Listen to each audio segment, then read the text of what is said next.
Our guest is here to help explore the question, what options are left to alleviate the pressure on Canadian lumber producers? This comes as the total effective tax burden, aka levies imposed by the US, on the average Canadian mill has risen to more than 45%.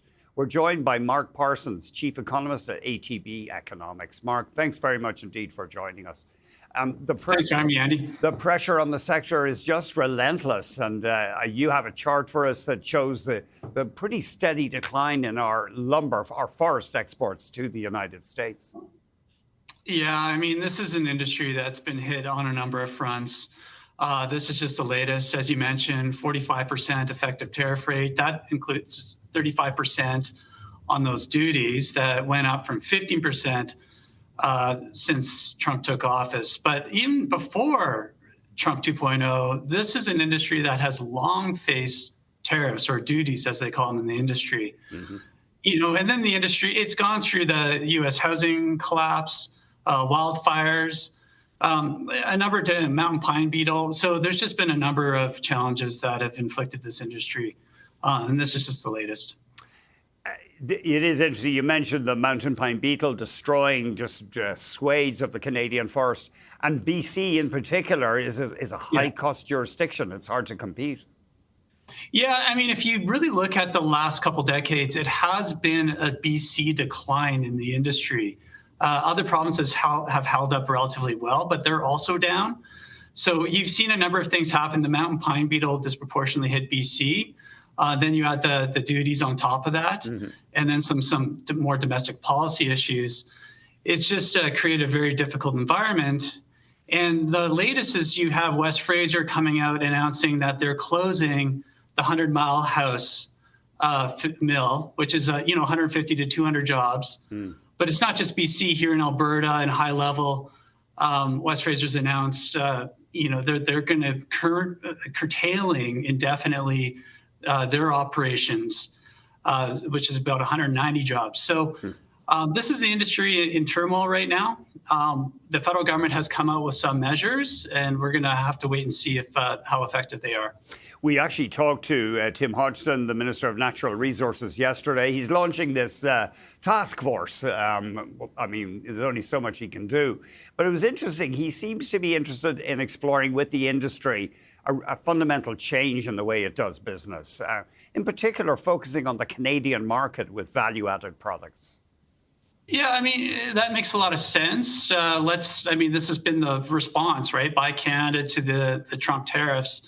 I think the challenge with that is this is a very export-oriented industry. Mm-hmm. The vast majority of its exports go to the U.S., that's a longer-term play. If we can get more domestic supply added to the market, that's fantastic. More value added, mm-hmm. That's also something we can do. We also need to look overseas markets. But I consider that more of a long-term solution, Andy. Mm-hmm. I think in the near term, we need to deal with the U.S. That's the only thing that can really alleviate this. Hopefully we'll get a bounce back in the market too. U.S. housing starts likely will pick up next year. This is an industry that very much depends on the state of the U.S. housing industry. Mm-hmm. So I'm looking for maybe the U.S. will kind of see Canadian lumber as, well, putting tariffs on this stuff is just raising our costs to builders mm-hmm. at a time where affordability is a major concern in the U.S. with 3% inflation. Maybe this isn't the best idea, especially when Canadian lumber is of high quality. It always interests me, though, that the U.S. lumber interests seem to have the ear of politicians in Washington, and the home builders can't seem to get that message across. Yeah, there's just this ongoing battle between the two groups. U.S. lumber producers are saying Canada is flooding the market, they're subsidizing their product. There's no evidence of that, as far as I can tell. Then it just gets held up in dispute. And right now, if you listen to home builders, they're saying, look, this is raising our costs. You got to stop this. And it is. I mean, the BDL, the Business Data Lab, done by the Canadian Chamber of Commerce, talks about the combination of lumber tariffs and other tariffs that the U.S. is imposing is adding about $14,000 to the price of a home in the U.S. So I think really with U.S. still struggling with inflation, they're going to want to rethink whether this makes a lot of sense for them right now. And the truth is 20 to 25% of the lumber that's needed in the US is supplied by Canada, and you can't replace that overnight. And the industry does not have the capacity to ramp up to fill that gap. How much does it add roughly to the cost of a US house? Well, look, these are just estimates done by the Canadian Chamber of Commerce.